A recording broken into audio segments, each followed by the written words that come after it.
This podcast is brought to you by Eisner Award-winning comic book store Legend Comics and Coffee in Omaha, Nebraska, and listeners like you. Head to twoheadednerd.com and click donate or check us out at Patreon/twoheadednerd. Our story this week picks up where we left off last week.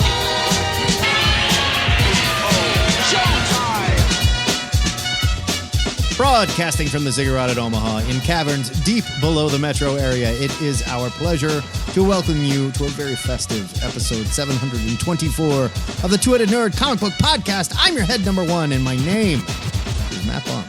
And I'm the Internet's Joe Patrick, your head number two. It's time for another new comic book review show where we review a pile of new funny books from the last two new Comic Book Wednesdays.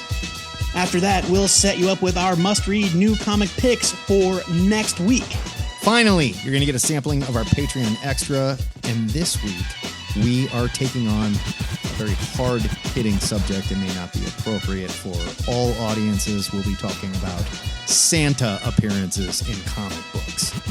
It gets gnarly. I'm just going to warn you right now. Okay? I mean, some of them are not PG. Yeah. I'll give you that much. So put on your Santa hats and have a good time, but please, to avoid any further accidents, keep your arms and legs inside the sleigh at all times. You will not be told again because it's review time in the Ziggurat! On our new comic review show, we review 6 comics from last week, and we flash forward and review 6 from this week. And then we place the creators on our naughty or nice list with our 3-point rating scale of buy it, skim it, or leave it, which usually gets us removed from all our favorite creators' Christmas card list almost every year. You would think that there would be it would only be a binary choice, or it would be a naughty, a blank, or a nice list, like naughty, nice, or kinda. That's if we were smart, it would. Sure. I mean, if it's a 3-point rating scale. All right. We've got quite the new comics pile here, featuring Spidey and Luke Cage neck deep in a gang war, the untold tale of Nightcrawler's 2 mommies, Batman getting trained by Santa, and so much more. But it all starts with Beast Boy going full interstellar kaiju. New comics for the week of Wednesday, 11/29. We begin with DC's latest crossover. The fans cried out for Giant Starfish versus Giant Starfish action, and the good people at DC have answered with Titans Beast World #1. It's from DC. It's 48 pages. It's $5.99 with cover and art by Ivan Rice, written by Tom Taylor with inks by Danny Meeke, colors by Brand Anderson, and letters by Wes Abbott. Here's your solicit. The biggest threat to the DC universe is Beast Boy! Can the Titans save the world and their teammates? Superstars Tom Taylor and Ivan Rice team up for an unprecedented Titans crossover! That's a lot of capitalized words. A lot of capitalized words. Clawing its way out of the pages of Titans, get it? Comes an unprecedented threat to the DC universe. Get ready, there's a lot of beast stuff going on. I mean, look, Starro doesn't have claws, but whatever. I know. Superman, Wonder Woman, Starfire, all are powerless to stop the Necrostar from ending all life on Earth. The only hero who can save the world is... Beast Boy. With Nightwing, Raven, Cyborg, and the Titans beside him, can Garfield Logan rise to battle an ancient evil? ? What will Amanda Waller do to take advantage of the situation as millions of people are changed into rampaging creatures? Can humanity survive all powerful heroes and villains transformed into rampaging creatures? I'm kidding. They said into ferocious beasts. Friends will fall. Heroes will rise, and nothing will ever be the same. Earth is about to become... Beast World! DC proudly presents the Titans' first crossover as the world's premier superhero team with universe-shattering repercussions, brought to you by the all-star creative team of Tom Taylor. Yeah, okay, got it. Thanks. If you haven't heard us mention it, you have not been listening, but I'll say it again. Tom Taylor has been killing it on Nightwing, and now he's doing the same with the Titans. While the Justice League is out of commission, the Titans are DC's premier superhero team, and now Taylor is getting his first huge DC crossover event with Beast World. Ivan Rice has been one of the most talented artists in the DC stable, no question, for a long time, and he is masterful here, using giant widescreen panels to depict 2 of the arguably largest characters we've ever seen battle in space in the DCU, right? I mean, yeah. I can't think of anybody bigger than this. Like, these two characters are massive. Physically largest. Right. I mean, I guess so, yeah. He's also got a huge cast of heroes and villains that pop up. They all look amazing. The script does not waste any time getting right into the action.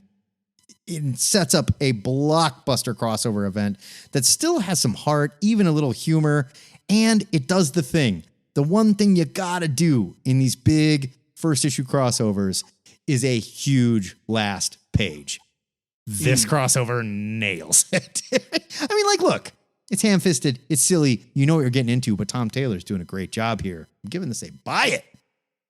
Yeah, man, it's good. It's kind of irresistible. Yes. You know, it's not. It's not. It's like a good wrestling match where you see him working, you know where this is going. They have to establish some rules. The Necrostar's here. It can kill everybody. Okay, fine. I got it. Sure. It's not like, full of gut-wrenching metaphor and emotional resonance. It's just like, no, Beast Boy turns into a giant starfish to fight an even bigger giant starfish and accidentally turns everybody on Earth into an animal. Whoops. A were creature, or most of the characters on Earth. That's fun. It's just big, dumb, fun, relatively low stakes because you know that they're not going to leave Black Adam a lion man forever, you know, that kind of thing. Question. What happens to Gorilla Grodd? Well, that's why not everybody's transforming. I was going to say, does he turn into a dude? Maybe he turns into a different kind of beast. Maybe he turns into, a giraffe gorilla. What happens to the cheetah? I like to think that they're like also like, boom, I'm normal. And they're like, whoa. Maybe. What happened? Maybe we'll get that. Yeah. I mean, the implications of what happens to the animal characters that may or may not get transformed was not explored in this issue. I need to know what happens when this thing crawls into Detective Chimp's mouth. What's going on? Anyway, it's fun. It's big. It's dumb. It's fun. The art is gorgeous. Ivan Rice. Wow. It's a buy it. Yeah, he's so good. Yeah, it's a buy it.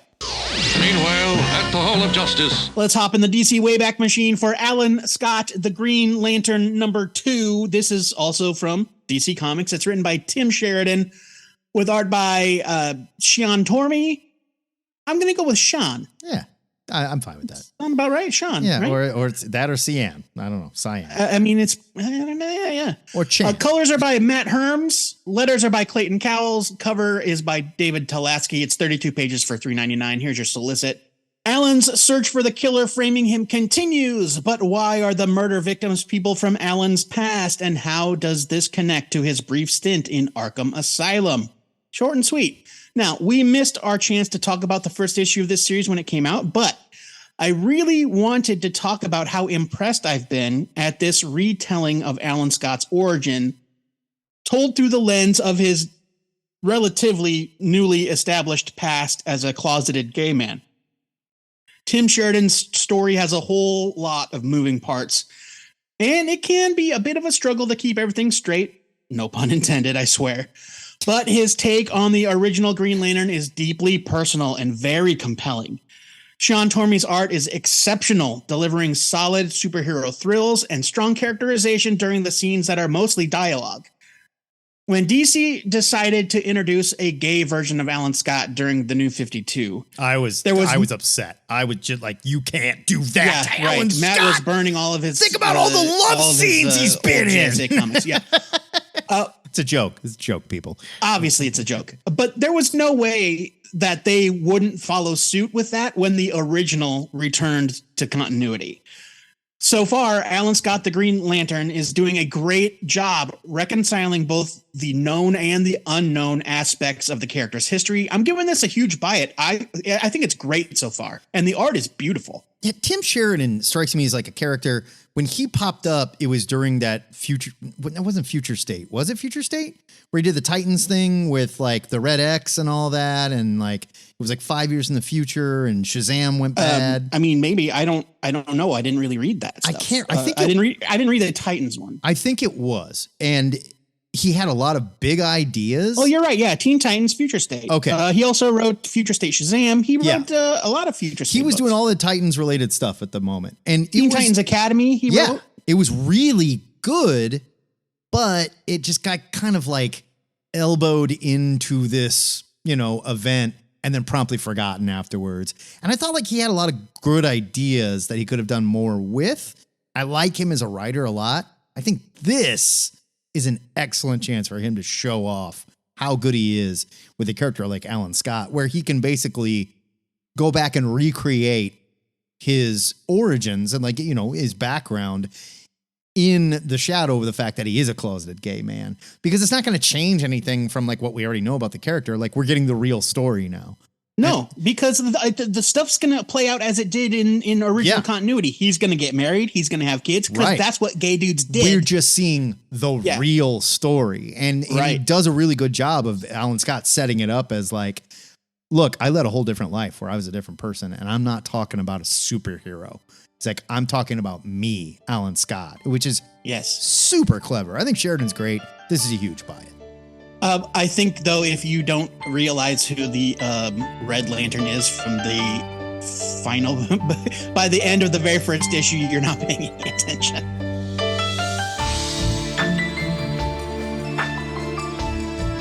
Next up, we talk about a Spider-Man comic book that has a very serious theme, and what they're talking about is gangbang.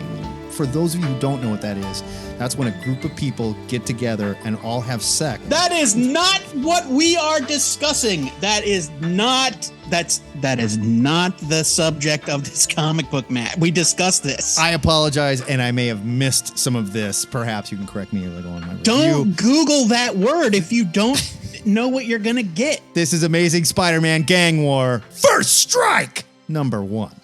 From, and in fact, I guess the only person that gets gangbanged here is the reader. But this is from Marvel. It's 36 pages and it's $5.99. It's written by Zeb Wells and Cody Ziegler. I'm just saying there's a lot of one shots for this. All right. So it could feel like maybe Marvel is lining up and just. Your cover is by John Romita Jr. with art by Joey Vasquez. And now here's what I don't understand. It says art by Joey Vasquez with Julian Shaw. What does that mean? Maybe he did a page or two or helped with some names. There was no credits for like he was on this part or whatever.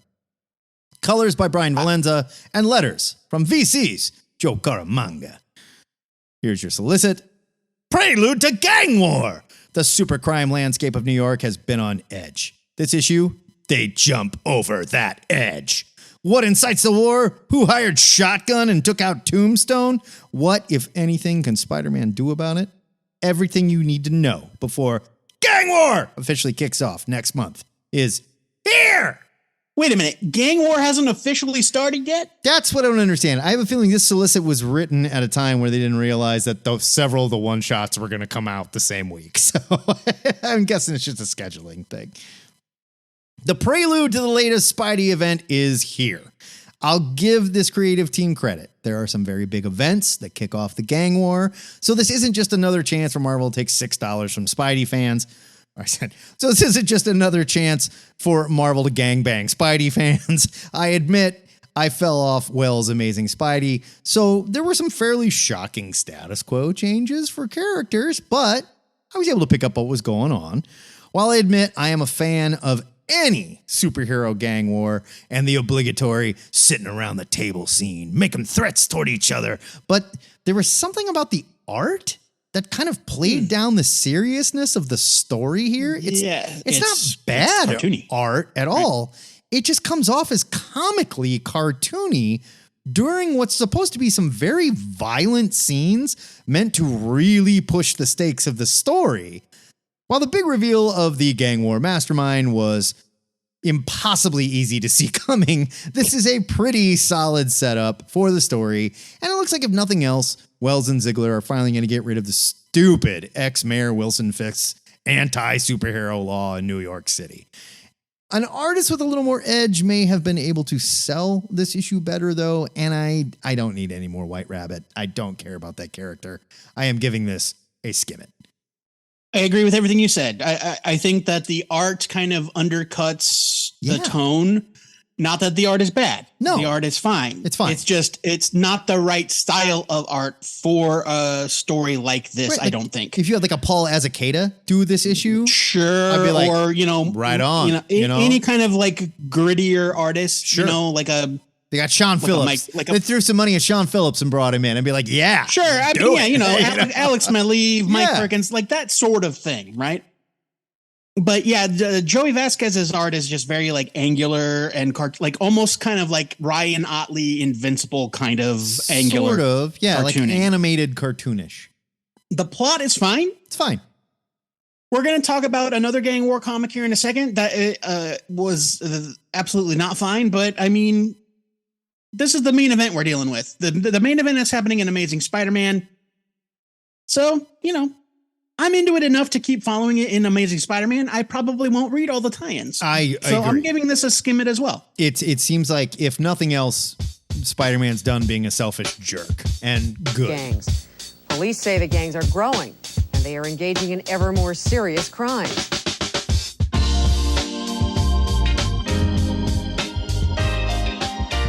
Let's just keep the war going. We're going to roll right into Luke Cage, Gang War #1 from Marvel. It's written by Rodney Barnes with art by Ramon Box, colors by Andrew Dalhouse, letters by VC's Travis Lanham, cover by Kanan White. It's 40 pages for $4.99, and here is your solicit. Gang War, First Strike! In the wake of the Anti-Vigilante Act, Luke has been trying to save the city from behind a desk.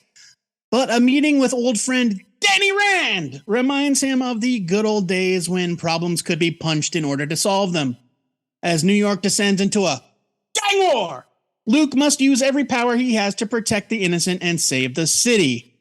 Does it remind him of the time that Danny Rand still had powers too? And we actually liked that character. Yeah. I'm so out of date when it comes to my Iron Fist. I think the Sword Master is still technically your Iron Fist. And yeah, and like no shade. I don't care. I don't care. I haven't read all the. I'm not up to date on all my Iron Fisting. Sure. So gross.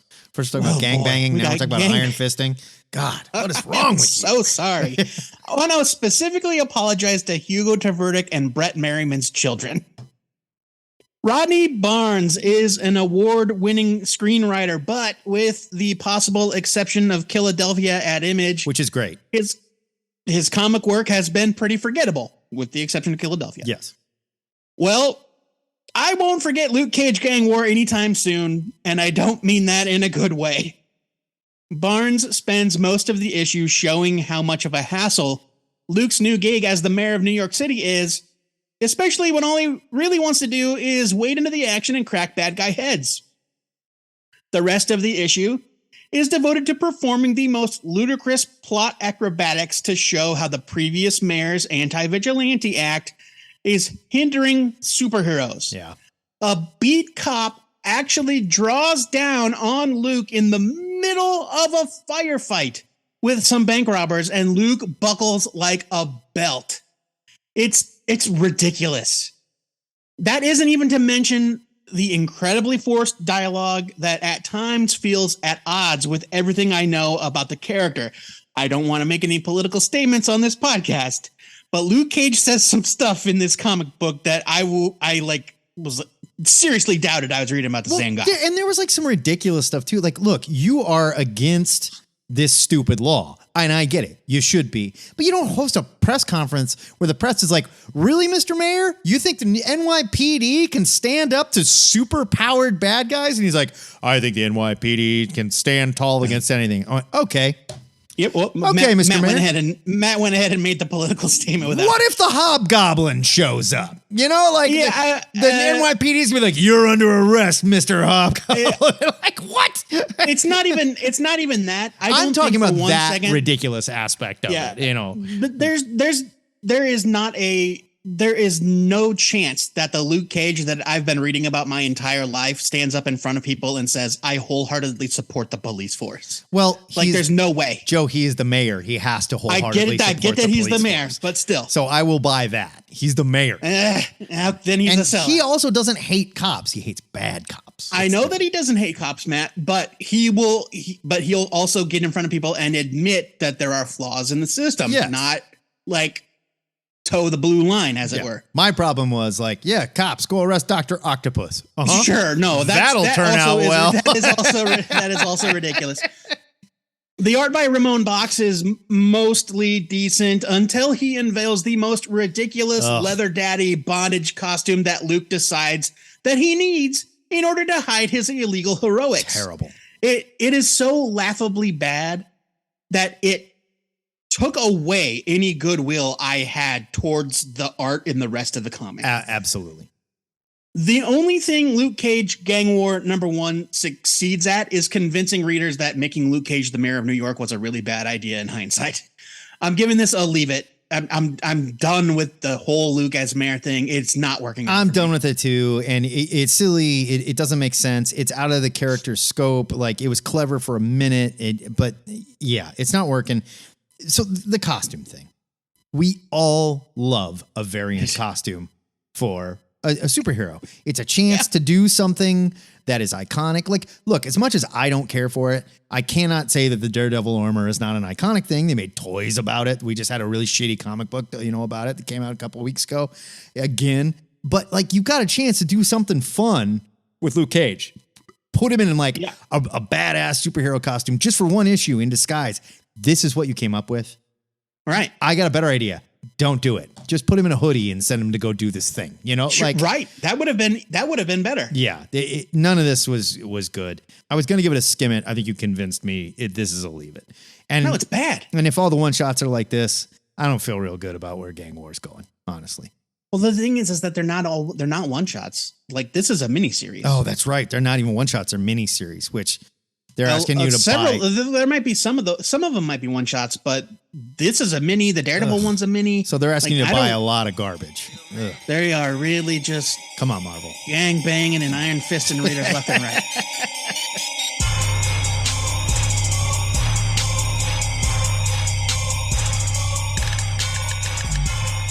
That's the last time we're going to make that joke this episode, I swear. Well, bad news, Joe. This next one's pretty erotic, too. This is Crave, #1 from Image Comics. It is 32 pages for $3.99. It's written and drawn by Maria Lovett.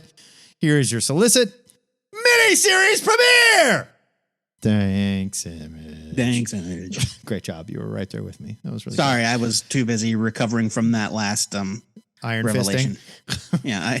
Crave, a mysterious app that promises to make your desires come true, spreads among the students of an elite university who use it as a hookup app. David, a top student, engages in a game of seduction with the unattainable Alexandra, but as requests to the app escalate and wreak havoc on campus, David and his friends' only chance to stop this spiral is to find out what really lies behind Crave. There have been plenty of comics about the dangers of social media gone wrong, but Lovett blends sort of a monkey's paw aspect into her story of a dating app that seems to know more about its users than should be possible.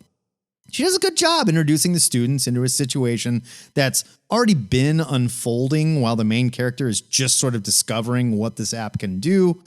Lovett's digital art looks raw and a little more focused than the last time I saw her work in the pages of Thessaly, the one-shot for DC's Sandman U. I hammered that one pretty hard, I admit.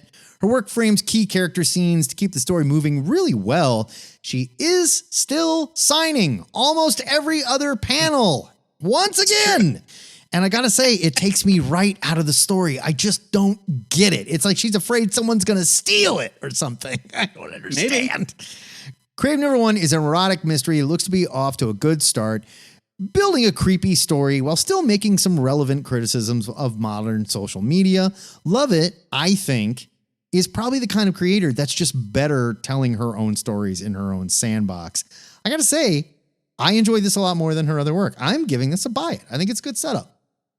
I thought it was okay. I think where it comes down is that I'm just not a huge fan of her work in general. I think that she's definitely got talent, but I don't really have much interest in, this demonic, erotic sex app, or it's going to be supernatural. It has to be. Maybe, yeah. I don't know what else it could possibly be. Because you're prude. Are you too prude for this comic book? Yeah, maybe that's it. Maybe that is it. You saw Naughty Bits. No, I don't get it. Mirka Andolfo is the same. Like I don't get into Mirka Andolfo's stuff either. But that might be more because I've got different problems. Out there drawing like sexy pig ladies and stuff. That's not even it. Like, look, you can draw a sexy pig lady in a good story. I just think there's different storytelling issues there. Yeah. It's just, I don't really need that kind of like confluence of genres. I don't know. Maybe I am a jerk. Maybe I am a prudish jerk. I don't know. Prude dude is what I like. I do think that this story is a little bit more focused than some of her past works. And there are some things that she does that I really did like. For example, there's a lecture hall scene where the students are gathered for a class and they're talking about social media.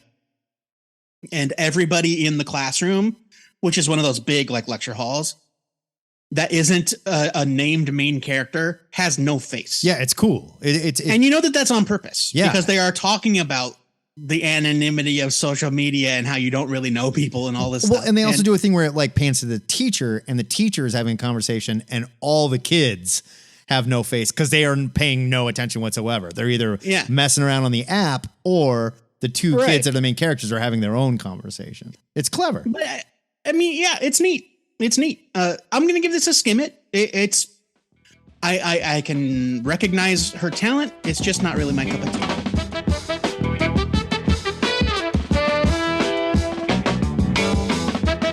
Boy, I really wish that this next comic didn't lend itself to a very obvious sophomoric sex joke, but I'm going to try to resist for everyone's benefit. It's X-Men Blue Origins #1. This is our most erotic show yet, Joe. I ain't dovetailing from Crave #1 into this very thoughtful discussion. We are on an erotic journey through comic books right now. This one's from Marvel Comics. It's written by Cy Spurrier with art by Wilton Santos with Oren Jr. inks and Marcus Toe. There's some flashback stuff going on, so you can tell that one artist draws that and one artist draws the present day. Colors are by CC De La Cruz. Letters are by VC's Joe Caramagna. There is a lot of VC work in this episode. Good on you guys. Well, they're all only when they're a Marvel, though. We decided that. That's their... No, it's true, but I mean... You know, not every Marvel book is lettered by VC, I don't think. Maybe I'm wrong about that. I don't know. This cover, the cover for this issue is by Francis Manipul. It's 40 pages for $5.99, and here's your solicit. And I'm going to tell you that this solicit is kind of at odds with the tone of the comic. And now that I've read the comic, the definitive Nightcrawler origin story. This is the one you can't miss, true believer. You think you know how the beloved Blue Devil came into this troubled world? You think you know the tale of his mendacious mama Mystique? Whoa. You don't. I know. Mother and son reunite in a mold-shattering tale that exposes secrets held for decades and redefines both characters forever. A collector's item in the making. Doesn't mendacious mean like there's a bunch of fluid around your brain or something like that? I don't think so. No, it means not telling the truth. That was a joke. Okay. No. With her mind broken from resisting Chuck Xavier's mental command to leave the planet, Mystique has found her way to her son, Nightcrawler. What follows is a lengthy rewriting of Kurt Wagner's origin, narrated by one of the ghostly, possibly imaginary Bamfs that have been following him around in the pages of Uncanny Nightcrawler, or Uncanny Spider-Man, right? Uncanny Spider-Man. When all is said and done, your boy Joe Pats called it. Nightcrawler is the biological son of Destiny, his mother, and Mystique, who has such a strong command of her own genetic structure that she can make semen. Just say it, Joe. She can make semen. She can pass on genetic material. That's how babies get made, Joe. I mean, I get it. They make a baby, Matt. She has such a strong command of her own genetic structure that she was able to father a child despite being born female. Cy Spurrier weaves a tale of lies and betrayal and love that incorporates what we thought we knew about Kurt's history, even giving that dumbass Azazel a credit for a genetic alley-oop. I promise it makes a whole lot more sense than it sounds like it does, and it undoes a major disservice that has been perpetrated against two of Marvel's most popular mutants. The art by Wilton Santos and Marcus Toe is excellent as well, keeping things visually exciting despite the issue being light on action. look, man, it's a big retcon. And yeah, if you're a hardcore continuity nut, you might need to do some mental gymnastics here and there to make it fit. But X-Men Blue Origins is the solution to a problem that fans have been asking for 2 decades. And the fact that Marvel let Cy Spurrier deliver it with such care and thoughtfulness is just icing on the cake. I'm giving this a huge buy it. Like, I could not believe how well done this was, how well Cy Spurrier thread that needle. I feel like it's done so well that it's not a huge retcon. It's a gentle reset that makes more sense. Well, let's not kid ourselves. There's some leaps in comic book logic we have to make here. Like, I'm not sure why Azazel and Chuck went along with all this. Like, did Charles wipe his mind too? I don't know. Not important. And right, it's and like does plugging, it really well. It's like plugging in pieces to the puzzle that we didn't realize were missing. Exactly. A huge retcon would be like, yeah, Mystique's not even his mom. Nope, it was. Yeah, right, exactly. It was so-and-so or whatever. Yeah, it was someone completely different. And Mystique, like, found dead mom and put the baby in her belly and then gave birth. Like, gross. What? No, that's a huge gross retcon. Don't do that. Right. You know? Right. No, this was handled really well. Way better than, honestly, I thought it was going to be handled. And I'm not saying I don't trust Cy Spurrier. He's a good writer. I'm going to say 70-30 with Cy Spurrier. And it's not because like the 30% is bad. He can just sort of get so far out there sometimes. And I'm like, Cy, you just pull it back a little bit. He never got there with this. Did a good job. Delivered it well. Art is fantastic, by the way. This is a solid buy it. I'm glad Nightcrawler is not the son of a stupid demon. Thank you. Okay. Like, how badly can you miss the point about a character than to make his dad the devil? Good God.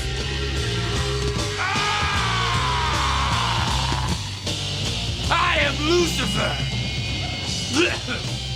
and I have heard your request, and it shall be granted.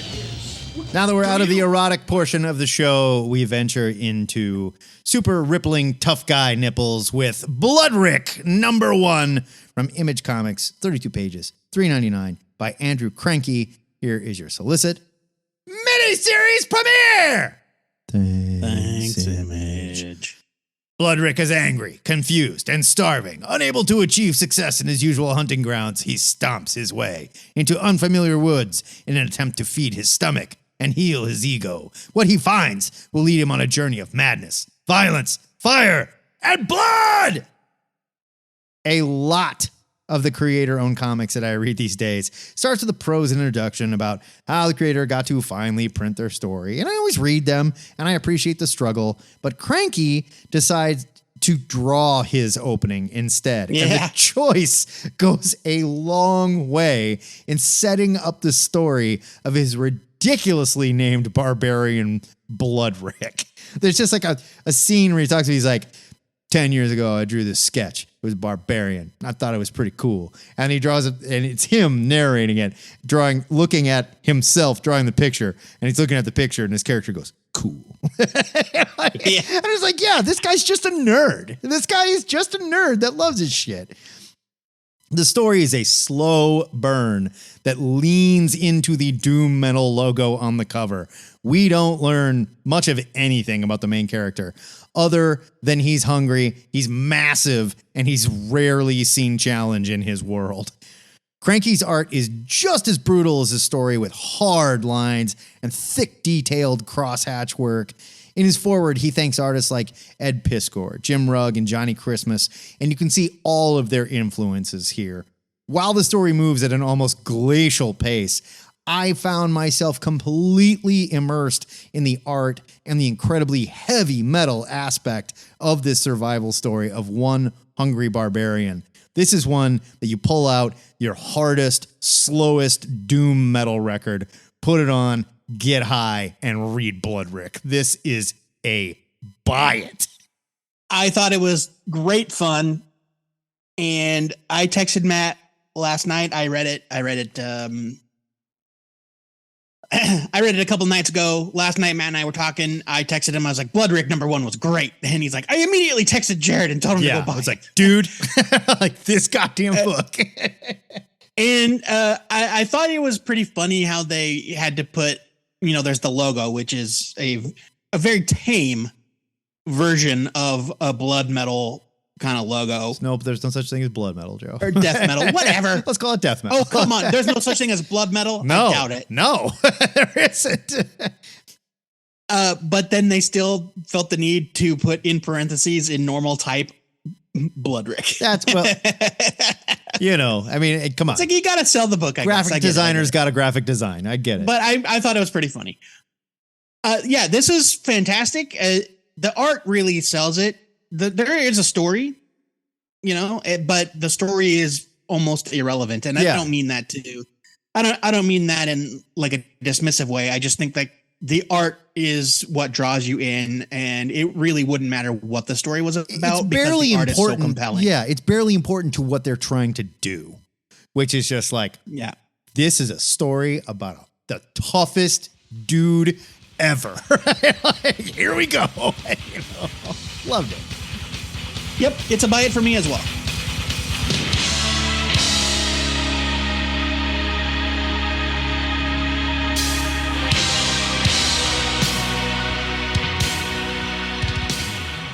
I got plenty of tough guy barbarians of my own to talk about, Matt. That's why next up we're discussing Batman Santa Claus, Silent Night. Number 1 from DC Comics. It's written by Jeff Parker with art by Michelle Bandini, colors by Alex Sinclair, letters by Pat Brosseau, with a cover by Dan Mora. It's 32 pages for $3.99. And here's your solicit.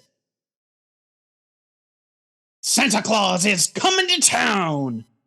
The 4-part crossover event of a generation begins when a not-so-jolly Saint Nick hits Gotham City to investigate a brutal crime in the days leading up to Christmas.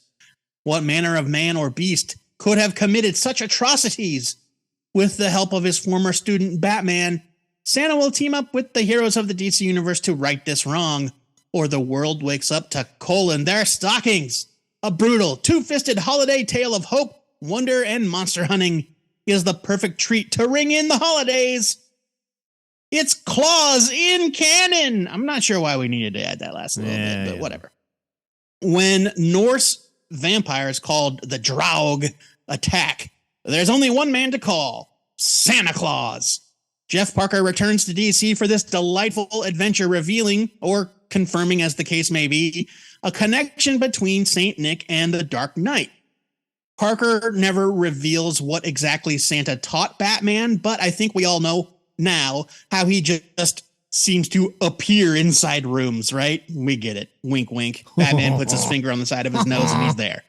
Most of the Bat family and even Zatanna are here to share in the fun, and we learn Santa's secret origin and how he connects to another infamous, less benevolent figure of Yule-time lore.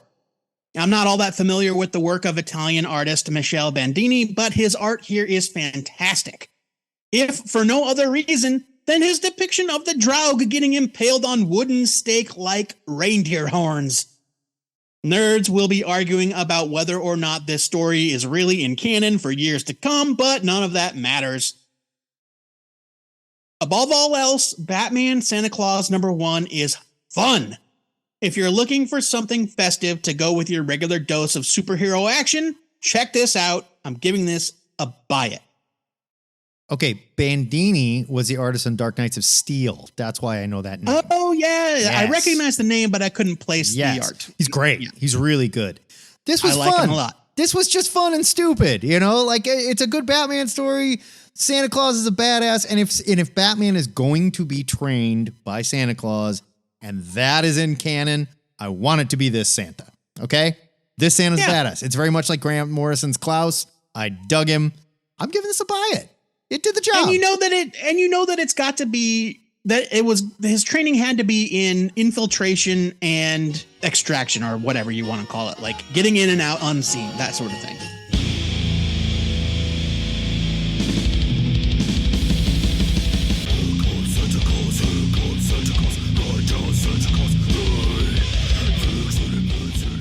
Looks like the Sentry is back at Marvel, and he's got a posse.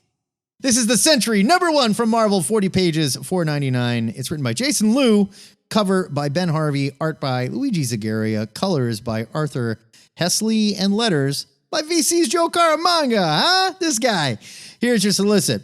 Who will be the new Sentry? The Sentry is dead. But ordinary people all over the world are suddenly manifesting his powers and experiencing snippets of Bob Reynolds' memories. Will one of them survive long enough to emerge as the new Sentry, or will their newfound power destroy them? When Misty Knight and Jessica Jones cross paths in search of answers, they open an investigation that will change everything you think you know about the Sentry. Look, the Sentry was a fun character idea back in the early 2000s as the forgotten creation of Jack Kirby. In reality, he was created by Paul Jenkins as a flawed superhuman. Not Jack Kirby, a totally made-up artist. Stan Lee and a totally made-up artist named R.D. Rosen. I thought it was supposed to be a forgotten Jack Kirby thing. No, it was Stan Lee and an artist that they made up using... No kid. Okay, I remember that now. You're right. The names of two other Silver Age creators. They created a fake Silver Age artist. That's right. In reality, the Sentry was created by Paul Jenkins as a flawed Superman homage along with artist Jay Lee. I own a page of it. It's very sexy. After the first miniseries, I never cared much for the character, and when he was killed by the god of the symbiotes during the King of Black crossover, I didn't feel much. I said good. So I didn't expect much from this new Sentry title, but like Joe and I always say, all you need is the right creative team and any character can shine. In this case, pitiful human lizard writer Jason Liu has a wholly new and fresh take for the Sentry that sees his powers of 1,000 exploding suns distributed to several young people, including an extremely believable woman with cerebral palsy and a mutant with big feet powers. Yeah. Liu also gets to play with Jessica Jones and Misty Knight as they investigate the reappearance of the Sentry's powers. And it makes for a great setup with excellent art from relative newcomer Zagaria. I can't say I know that name from anything else. And Marvel, you might have the best idea they've had for the Sentry since that first miniseries. I'm actually interested in this. I expected nothing. I'm giving this a buy it. And hats off, Jason Liu, friend of the show. Good for you, buddy. Getting a shot at the big time. Love it. Yeah, Jason's been doing like backups here and there at Marvel for a while now. I'm glad to see his name on a kind of a larger solo project. I thought this was fun. I like the hook a lot. It's very reminiscent. Do you remember? I know that you remember, but when Scarlet Witch, no more mutants, all of the mutants on Earth, or 98% of them, that power had to go somewhere. Yeah, I suppose. And so it kind of like coalesced and went into the body of one of Earth's few remaining mutants. This random dude in Alaska. Yeah, I remember that. And so it's kind of like that, except split between multiple people, which I think is kind of cool. Well, but there's also like his memories too. So something else is going on. They're getting flashes of his memory, right? Yeah. So I hope they're not bringing him back. Well, we'll see. We'll see. Want that. We'll see. But as far as this issue goes, I liked it a lot. I like the cast. I like that they're not all necessarily good people, which of course they wouldn't be. And I think this is going to be a fun time. I'm giving this a buy it as well. I think it's interesting. I'm going to call my shot, and I'll even nerd bet here. Whoever this group ends up, they Shazam into one person, and it is the Sentry. Several men, like all their voices are in the same head, one body, the Sentry, Voltron type thing. All right. I'll nerd bet that. All and right. I will say that when all is said and done, there will be one Sentry. It will be a new Sentry, and it will be the girl with cerebral palsy. Okay. I'll take that action. I like it. Yeah. But it's been a while since we've had a good, like an actual nerd bet. I love it. Shazam! This week's award for weirdest title goes to Our Bones Dust, #1. Like they forgot a definitive Image. article or something, right? Like our bones are dust. Or like, these are our dusty bones. Or I don't know. Dusty Bones and Skeletons, #1. This is written by and drawn by Ben Stenbeck with colors by Dave Stewart, letters by Russ Wooten. It's 32 pages for $3.99, and here's your solicit. Miniseries premiere! Thanks, Image. A feral child, equal parts predator and prey, navigates a nightmare landscape of brutality and blood, inhabited by scattered cannibal tribes. An interesting place to poke around for a curious artificial intelligence. A 4-issue miniseries by longtime Mike Mignola collaborator Ben Stenbeck. You know him and you love him from the pages of books like Baltimore, Frankenstein Underground, and Kushi the Deathless. He's real good. I like this He's real good. a lot. So what if the Earth of the Mad Max future, way in advance of even the Mad Max future, were being studied and cataloged by visiting alien scientists as though it were a giant wildlife preserve? That's more or less the elevator pitch for Ben Stenbeck's first solo project as artist and writer, and he nails it. Addis, our alien protagonist, is truly alien, at least physically, but his unhealthy obsession with a newly discovered human child threatens to lead them both down a dangerous path. Like the majority of the books in the Mignolaverse where Stenbeck made his name, there's a brevity to the dialogue in this issue. His script paints a picture of this world without over-explaining it. The art is absolutely incredible, and Dave Stewart's palette gets a workout, bringing color to bone-littered arid wastelands instead of looming gothic landscapes. Our Bones Dust #1 hooked me right out of the gate, and I'll be following Stenbeck's solo projects very closely in the future. This gets a huge buy it. I loved it. Yeah, Stenbeck's great. Just a rad artist. I love the designs of the alien. Russ Wooten did some really cool lettering stuff with I don't know if it's like a robot or like an AI that the alien is speaking to. And like, well, it's like over a radio or something. Yeah, so something along those lines. From like, radio. Yeah, and it's the word bubbles are really cool looking. But this whole book is just slick. It's great. It's weird as hell. I got some very like Brandon Graham kind of highbrows, odd sci-fi vibes from it. But I dug the hell out of this. Stenbeck, man, that dude draws gore really well. Love it. I'm giving this a buy it. This is great. I promise we are done talking about nipples, boobs, and wieners, and we're going to get into the kiddie section of the podcast with Orcs, the Gift, #1 of 3. This is from Boom Studios. It's 48 pages for $5.99. It's created by Christine Larson. She did it all. Here's your solicit. You haven't mentioned a boob, a dick, or a butt in like 2 reviews, you pervert. You just mentioned them again, and I promised them we were done with that. Thanks a lot, Joe. Oh, great. I really iron fisted it right in there. You can't help yourself, can you? Here's your solicit. An alliance between orcs, crows, and elves is the last thing anyone would expect. Times have changed since the defeat of the wizard. The adventuring party grows larger as 2 of the crows join the gang of miscreant orcs, but the fun can only last so long as the Wolf King holds a deep grudge against the orcs, threatening a second war of the beasts. Will this unlikely alliance last? Spoilers, doesn't look like it. This is the 3rd series of Larson's Orcs, but thanks to a wonderfully illustrated opening page that will bring you up to speed if you're a new reader or perhaps a podcaster that reads so much that new stuff all blurs together, anyone will be able to jump on board here. Or you read the first issue of a lot of different books and never the second, third, or fourth.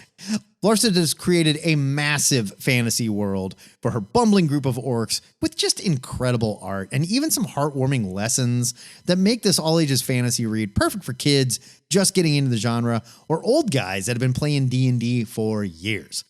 Orcs plays on some clever tropes like the differences between elf and orc society, while also showing that like different cultures often share similar values that can bring them together. Larson's cartooning is just simply a joy, and she gets to play with some wild psychedelic panels in this issue that had me laughing out loud. Orcs is just a perfect book to read with your little fantasy nerd, or you know what? Take a break from the usual hyper serious comic crap in your pile, relax, and just have a good laugh. I'm giving this a buy it. I have read all the orc stuff that she put out. I read that first issue going, you know, it's good to talk about kids' books on this show every once in a while, even though the judge says I have to stay away from them, right? We want to bring people into the fold. And I ended up loving it and reading all of what she's put out. I'm going to read the rest of this too. I love Orcs. It's a great book. I don't even know if it's fair to classify it as a kid's book so much as a truly all ages. Yeah, I mean, it's all age. When I say experience. Kaboom, that is their younger readers, And but I agree with you. I never read past the first one, but I loved that first one. Oh, it's great. And they're beautiful. Yes, the artwork it's very I don't mean to say that it's like copying it, but it's kind of in the vein of a Steven Universe-y adventure timey kind of like big eyes, round features kind of. Looks like an animated kids book. Rebecca Sugar style artwork. And it's just tremendously well done. Like when the Wolf King there's a scene, like slight spoiler, there's a meeting between the wolves and the orcs, and the Wolf King drops his glamour and becomes like the wolf, and I was taken aback. Yeah. I was like, whoa, really cool. Yeah, it's really gorgeous. It's very, very funny. It's even kind of touching. This is a huge buy it. I really like this book a lot.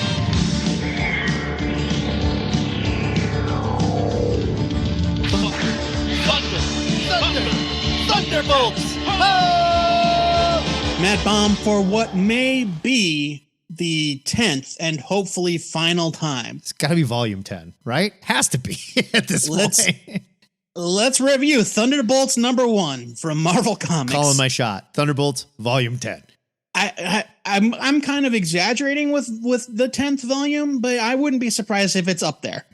This is written by Colin Kelly and Jackson Lansing, with art by Geraldo Borges, colors by Arthur Hesley, letters by VC's Joe Sabino, cover by Terry Dodson. Woof, that cover. We're going to talk about that, though. Yeah. It's 40 pages for $4.99. Here is your solicit. Such a talented guy. I don't get it. We'll get saved. I know. Okay. A revolution is coming! Bucky Barnes, the Revolution, just inherited a mountain of covert intel, and he has one objective: justice, like lightning. That phrase, by the way, does not make any sense. No. Is that like from a poem or something? I don't. Like they've been using it since Thunderbolts Volume 1. It's just something He's Citizen going after. V said, right? That's just like something he said. I don't know. I have no idea. He's going after the establishment, the people no one else is willing or able to take down, and he'll do whatever it takes to win. Teaming up with the mysterious Contessa Valentina Allegra de Fontaine, Bucky assembles a team of Black Ops heavy hitters to pursue high-profile targets like the Red Skull, the Kingpin, and even Dr. Doom himself. No one is safe from the Thunderbolts.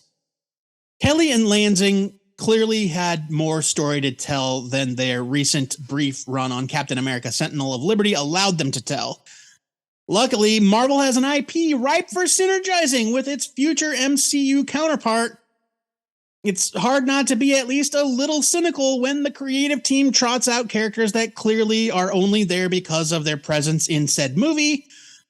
And also, there's literally zero reason why this group is called the Thunderbolts, but the writers are able to make a decent case for why Bucky has decided to put this particular team together. And if this is going to be a Secret Defenders or Secret Avengers style squad of rotating operatives, then no harm, no foul. None of that is to say that I disliked what I read in Thunderbolts #1. It's quite the contrary. I think that Bucky choosing to use the vast resources he gained from the Outer Circle to hunt down the worst of the worst is a really compelling hook for an ensemble series, and I'm eager to see where Kelly and Lansing take it from here, especially after a couple of very dramatic developments for Contessa Val and the Red Skull. That Contessa Val thing, nobody saw coming, not even the other characters in the book. I don't know where that's going. Plus, the more I get of Sharon Carter as the new Destroyer, the better.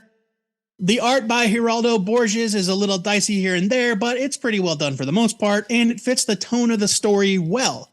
This is kind of what we were talking about when we said, hey, if you're going to put out a book like Spider-Man Gang War, get a guy like this to draw your gang war, not a guy that's super cartoony like Joey Vasquez. Don't judge Thunderbolts #1 by its horrendous Terry Dodson cover. And don't worry if you skip the last run of Captain America. Kelly, Lansing, and Borges deliver a fun first issue featuring a self-contained adventure that sets the stage for some interesting spy shenanigans to come. I'm giving this a buy it. That cover is terrible. It's so bad. What and Terry happened? Dodson is so good. I don't know. Is he though? Is he still? Look, I don't know what's going on. I don't know why it looks like this, but Terry Dodson is a very talented artist. Maybe he's trying something new. Maybe his wife's not working with him on this one. I don't know. Okay, so Thunderbolts. We just read a Luke Cage one shot about the gang war where he directly name drops the New York Thunderbolts that are still running around doing the Thunderbolt job, right? There is going to be. I don't know if that's exactly accurate. Yeah, he says, oh, well, I'll call the Thunderbolts then or whatever to deal with it. Like, says those words in the comic book. I don't know. Don't worry about that. Don't pay no attention to the mayor behind the curtain. Yeah, and look, there might even be a Thunderbolts tie in a gang war. I don't know. But it doesn't matter. It really ultimately doesn't that matter for the purposes of this story. Felt a little too, not rushed, but maybe a little forced. Like, here's your Thunderbolts book. Oh, by the way, there's a Thunderbolts movie that's coming out maybe in, 2029. Right. But, and like if you've seen the promo art, if you've paid attention to the MCU, you can predict the characters that are going to be in this comic. Right. And you don't my point is you don't need to call it Thunderbolts. This could be a Winter Soldier thing, or like whatever they were calling him in the end. Like it's Bucky's they could story. call it the Howling Commandos. Yes. This is Bucky's story. And it can lead to another Thunderbolts team. That's fine. I'm okay with that. And that's a minor gripe. The story is fine. It moves a little quick. It did drop some pretty big things on you. I think Sharon Carter's The Destroyer is more interesting than Sharon Carter just running around in a white suit. She was just like, I'm a SHIELD agent, but I've got a white leotard. Okay.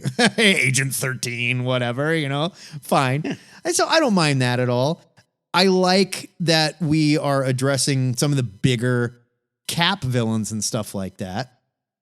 It feels a little weird without Steve there. Right?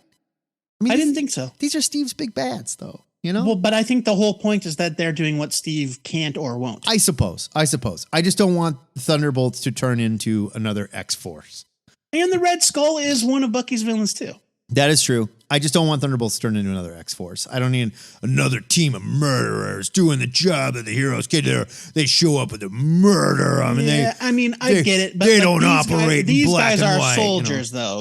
This is a little different. I get it. Art was pretty good. I'm going to give it a strong skim it. I think it could build into something good. I didn't think you were ever going to get to the point. I think it could build into something big. I just felt like this felt a little rushed and a little merchandising to me, They put the cart before the horse a little bit with the name. Why even put this out? You already have another team of goddamn Thunderbolts running around, you guys. We already know the movie's not coming out right anytime soon. There's no rush. There is no rush. That's my point. Yeah, I agree with you though. If this kind of led to the formation of a new Thunderbolts, right? But yeah, the name just smacks of marketing. It doesn't make any sense because Bucky has no I didn't like it when they named the New York heroes that Hawkeye's leading the Thunderbolts. That didn't make a lot of sense. At least Hawkeye was the leader of the Thunderbolts in the past. Hawkeye was the leader of the Thunderbolts. There is a connection. There's no connection for these characters to the Thunderbolts outside of a movie that has not been made yet. Oh, now to be fair, there was the last Thunderbolts volume before. There was a Thunderbolts miniseries prior to the New York City one that was drawn by that Comicsgate guy, and I didn't read it. And I think Bucky may have been in that. Thunderbolts, but I don't know, and I don't want to I didn't read it. Let me blow your mind here. This is Thunderbolts Volume 5. Somehow, impossibly, this is only Thunderbolts Volume 5. Maybe several of the past iterations were picking up from old numbering then, I guess. Thunderbolts Volume 3 had the original team. Bucky was a member. You are correct. He's on the cover of this. It was like... Who's the name of that shithead artist? What's his name? This cover is terrible, too. Ooh, Jesus. John Malin. Jim Zub and John Malin. Yeah. Yeah, that guy sucks. Was he a Comicsgate shithead? You betcha. Oh, I didn't know that. Mm-hmm. Oh, That's why nobody talks about. That's why that book was forgotten. Good luck to you, sir. He outed himself as a. Have fun getting a job, sir. Yeah. Good luck. That's okay. They're just raking in money from suckers on Indiegogo. What do they care? Go for it. That's fine. Volume 5. Good Lord. It seems like this is volume 13. When you said when you said I'm going to blow your mind, I thought you were going to say volume 11. Right. Volume 5. Yeah.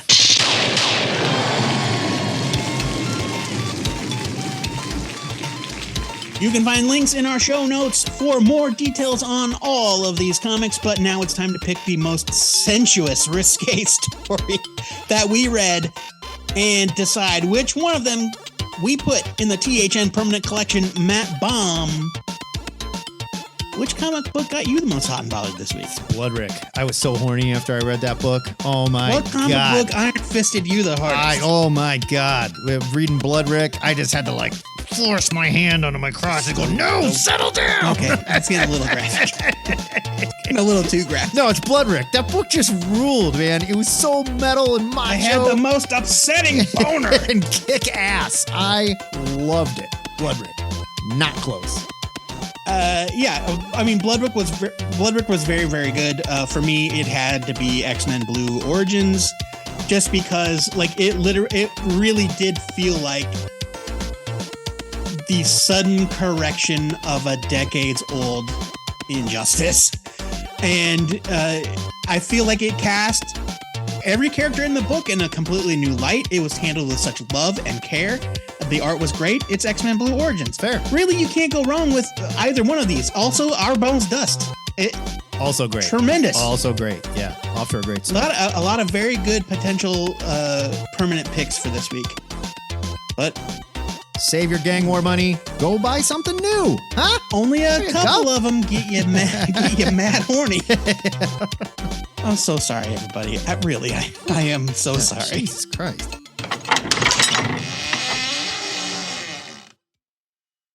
Now that we've settled down and our nipples aren't standing fully erect and our reviews are done, it's time to get our wits back about ourselves and retire to the THN Sanctum Sanctorum, where we have got a pile of risque Christmas/Hanukkah cards to send out, featuring us in our most festive two-headed leather daddy costume, spanking the mole men, Joe Patrick. Well, I grabbed the envelopes. Why don't you tell the nerds about your must-read picks for next week's new comics, Wednesday, December 13th? I promise you, we are out of the horny portion of the show, folks. Okay? I mean, I tried to promise them that earlier, but you wouldn't let it go. My pick for next week is Under Heist #1 from Boom Studios. It's by David and Maria Lapham. It's 32 pages for $4.99, and here's your solicit. After his gambling addiction brings David to the lowest point in his life and decimates his personal life, he'd do anything for one last chance at setting things right, but the road to hell is paved with good intentions. He may just be in luck, if he can call it that. The grapevine yields illicit fruit as he learns of a heist, one involving a tunnel system that no one knows better than former New York City subway veteran David. In this brand new hard-boiled heist series, with a supernatural horror twist, perfect for fans of Phantom Road and New Bern, the hit Stray Bullets creative team of David and Maria Lapham explore how seeking atonement can lead people to do desperate and dangerous things. They had me at Phantom Road, they had me at New Bern, and they had me at the Laphams. I love... Oh, and heists. This solicit says everything right. I love heists. I love supernatural twists. I love all the creators involved and the inspiration. I can't wait for this. It sounds awesome. Yeah, the Laphams are really good at sticking in their wheelhouse and doing what they do best. And they're great at this stuff. I love the Laphams as well. My pick for next week has to be Moon Knight, #30. This is Legacy number 230. That seems impossible, too. I can't believe there's been that many issues of Moon Knight. That's crazy. Oh, believe it, baby. Wow. This is like Moon Knight Volume 10. Yeah. This is from Marvel. It's 40 pages for $4.99. It's written by Jed McKay with art by Alessandro Capuccio. Here's your solicit. The terminal seconds of Moon Knight's end! The Battle of the Mount reaches an explosive conclusion, and all that stands in the way of the Black Spectre's scheme of annihilation is Moon Knight. But Can Moon Knight triumph against the odds arrayed against him, or will the mount stand as his tombstone? With all hope of resurrection gone, Moon Knight's life hangs on the line, along with Manhattan. Spoiler, they're going to kill him. They've been telling us for 6 months now. It's called the death of Moon Knight. Yes, Moon Knight is dead. Gone. Forget him. You're never going to see him again. The end. Moon Knight. Okay. We thought that with Batman RIP too, but hey. I mean, look, we all know how this works. But Jed McKay's Moon Knight run has been fantastic. And I say this with no hyperbole as a massive Moon Knight fan. I am not sure if this is the best Moon Knight output I've ever read.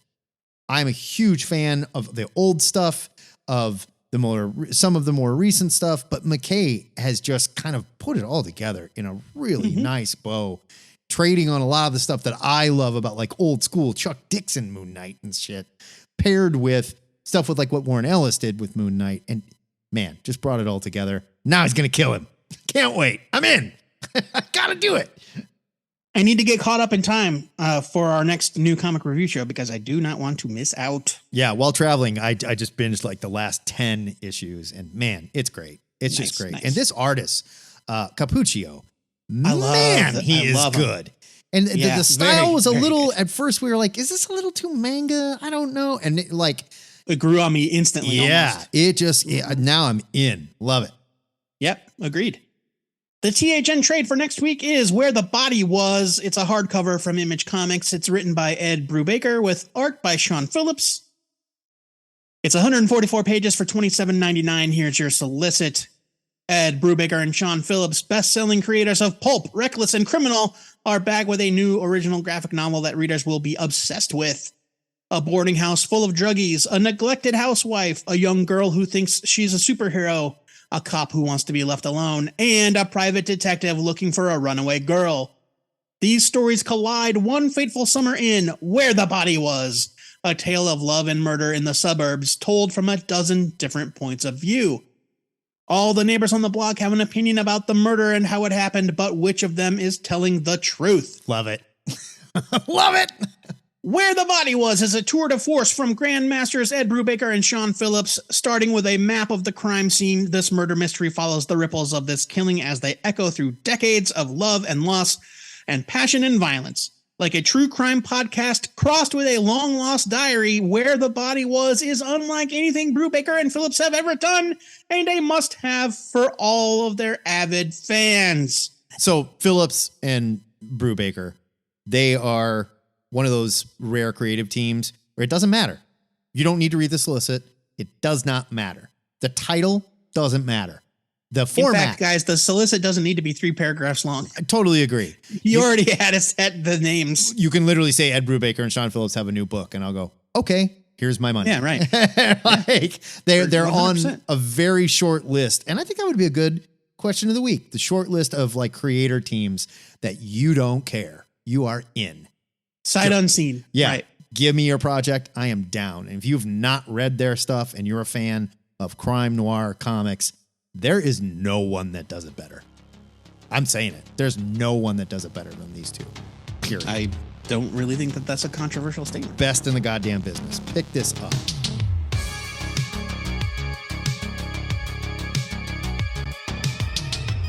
If there isn't a chalk line drawn around it, we're assuming that your body's going to be visiting your local comic book store next week. If so, let us know what you were reading. You can do that over our Discord. And be sure to put these comics on your pull list if you want to read along with us. By the way, we usually review our picks on the new comic show. So tune in for that.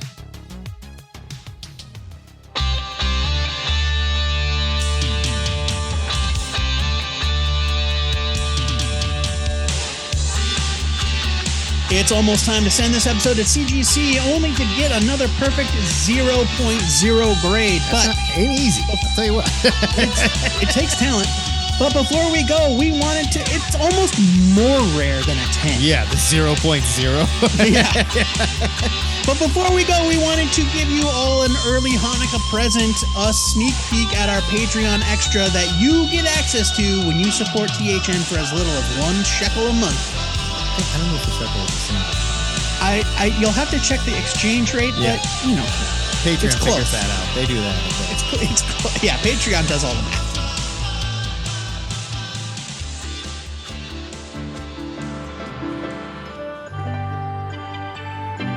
Welcome, THN patrons. The comic pushers are here, and this time we have the holiday spirit in our hearts. Just in time for a most excellent Xmas. We are talking about Santa in comics. It's a hard-hitting subject that I'm sure a lot of our listeners are concerned about. St. Nicholas, yeah, you know. As you heard earlier in this episode, we discussed what happened when Batman was trained by Santa to break into buildings and houses. And as of this recording, we have not discussed it yet, but through the magic of podcasting. Yeah, we're just assuming that that's what we read because we don't actually have our hands on the comic yet. But you will know exactly how we feel about Batman being trained by Santa now. Yep. Much like Santa Claus, we are bending the laws of time and space to record this segment. It's true. It's true. Now, we had posed the question last week. Was Batman actually trained by Santa? Was there something in comics history where that popped up? Well, it seems like the answer is no. This is a new thing for this new book. It's a new idea being floated in this comic. But with that said, Santa has made a ton of appearances in your favorite superhero books. Now, we're just going to talk about the big two for a minute because that's where the bulk of these appearances took place. And we're trying to establish who is Santa in each realm. Right? I'll cover Marvel. Joe, I'm going to let you cover DC a little bit because you're a major DC nerd. But in the Marvel universe, I did not know this, but according to Odin, he is the inspiration for Santa Claus in the Marvel 616 universe. Because think about it. He showed up. He was wearing red and white. He was in a chariot pulled by 2 flying goats. And, the good people of Norway were like, what the frig is that? And, are you kidding me? That's the guy in the sleigh with the 2 rams? Yeah. Santa Claus. And that's... But he doesn't fly a sleigh with 2 rams. Now, in Norse mythology, maybe he does. I don't know. Look, there's all kinds of different Santa rules out there. So... I mean, I'll buy that. But yeah. Also, Odin is known as a known boaster. Yeah, he's a shit talker. We don't know. There's no real rules just here. a real quick kind of note about what you said earlier about how Santa has made a ton of appearances. If you look up the character on comicvine.com, Mm-hmm. Now this is a list of comic appearances throughout publishing, not just Marvel and DC, but still. Santa Claus has appeared in 1,747 comic books. Whew. And so we're talking like Disney comics, Image Comics, Marvel, DC, Archie. But Marvel and DC, there are dozens. We're going to touch on the two. Just a few. Some history of Santa in the Marvel universe, if you didn't know. Now, back in Marvel Age, number 109, this is in 1991, we learned that during World War II, Hitler actually captured Santa, and the Howling Commandos were set on a top secret mission to save him. Of course, they did. They're good boys. Kind of flies in the face of what will be revealed in one of my picks for this segment. Come on. This is World War II history, Joe. Later on, in Nick Fury, Agent of S.H.I.E.L.D., Volume 1, number 10, we saw Santa actively take a role in saving New York City from the hate monger. Showed up, talked him down, more or less. Makes sense. Made the hate monger feel like shit. Nick Fury, of course, wanted to go. No, that makes sense. Nick was going to kill him, shoot him in the face or something. Santa went, let me handle this, Nick. Took care of that. In the Marvel Holiday Spectacular 2009, Santa found out that his reindeer were Skrulls, and he enlisted the help of the Illuminati at the time. But the Illuminati, in an attempt to help him deliver all the gifts, were like, this is Santa Claus. Let's just give him the Infinity Gauntlet, right? He's a good guy. It'll be fine. Santa instantly went bad. I don't like this. I don't like this one bit. Instantly went bad. There was a major battle, and Namor defeated him by hitting him with a giant snowball, reminding him is some Bendis of shit, who isn't he it? was. I don't like it. I don't think Bendis actually wrote Santa Claus versus the Illuminati by Brian Reed. It was definitely during, that time. And this was during the invasion, so they kind of fit that in there. Santa was having trouble, too. We all were. 14 different stories in that comic. Holy smokes. Yeah, man. That's why we're not reading the whole damn thing. Yeah. And then more recently, In the pages of Captain Marvel Volume 8, number 11, Santa, while disguised as a homeless person, got kidnapped by Project Pegasus. They were scooping up homeless people off the streets for testing purposes. Yeah, they didn't know what they were doing. Right. Excelsior! Oh. That's it, kids, for THN 724. If our new comic reviews make you feel a little randy, check out our YouTube channel, where you can stare at a logo for an hour, and you can subscribe to each show separately. We got a back issue show. We got the gang hang I there. spent a lot of time on those banners, It's true, buddy. and you do a good job. I dig it. Or you can listen to his podcast on YouTube Music. Next week, the back issue show returns, and the Cosmic Long Box is once again feeling festive, so we're reading holiday-themed comics. If you need more THN in the meantime, join us for the THN Gangbang on Saturday. Gang Hang. Join us for the THN Gang Hang Saturdays at 11 o'clock Central. Check out our Discord for details. There will be no weird sex there, I promise. It's a family-friendly environment. Joe, tell them what else we can do there. You can get in on the action before we even air the show and peer into the twisted psyche of Matt Baum with our episode discussion thread. Debate the merits of the MCU vis-a-vis how it relates to the Home Alone extended universe. Get a crash course on the new Ultimate Comics timeline, or debate the best place to find comic book values in the digital age. Spoiler alert, there isn't one. Nope. Or maybe you just want to answer the question of the week. This week's question is courtesy of Frank Cirilla via the Discord. If money was no object, what one comic would you purchase and why? Now, this needs to be something that you would buy for reasons other than investment or speculation. So, keep your get-rich-quick schemes out of here. We want to know what comic you would buy that means something to you if money were no object. Please keep your question of the week suggestions coming. And sign up for our Discord with the link at twoheadednerd.com/Discord. And once you're allowed in, no jerks allowed. That's right, jerks. You can post about any of our segments there or send an MP3 submission for the comic pushers, for Ask a Nerd, or whatever to twoheadednerd@gmail.com. And we'll put you on the show. You'll have to jerk off somewhere else, jerks. If you're new to this show... Just when I thought I was out. If you're new to this show and you're alarmed at how horny you are, I assume it's only because you haven't heard enough. The good news is you can hear the entire run of THN in our digital longbox archive at twoheadednerd.com. THN is a listener-supported podcast. It would not be possible without the generosities of our donors like patron Joe Reynolds, who I will have you. He's an upstanding citizen that doesn't get down on any of this perverted crap and is probably taking back his Patreon donations right now. On the Discord, he refers to himself as the other Joe. Other Joe. If you like what you hear every week, it's easy to support the show. You can sign up to be a patron at patreon.com/twoheadednerd. Before we go, our weekly shout out goes to Todd Turner and his daughter, aka Sis and Big Pops.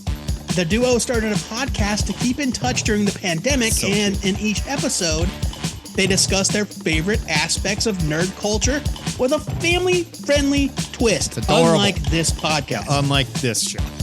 Yeah, Todd mentioned the show in our Hype Yourself channel recently, and the duo have made it past the 75-episode mark. Oh, damn. That is an achievement. Word to you, Sis and Big Pops. Todd, you got hyped. See how the Discord works, people. It works. The magic works. Look at this. Until next time, true believers, remember to pre-order your comics, or the retailer might just point out the weird bulge in your pants to all the other nerds there. This is the Two-Headed Nerd, signing off. I'm really very sorry.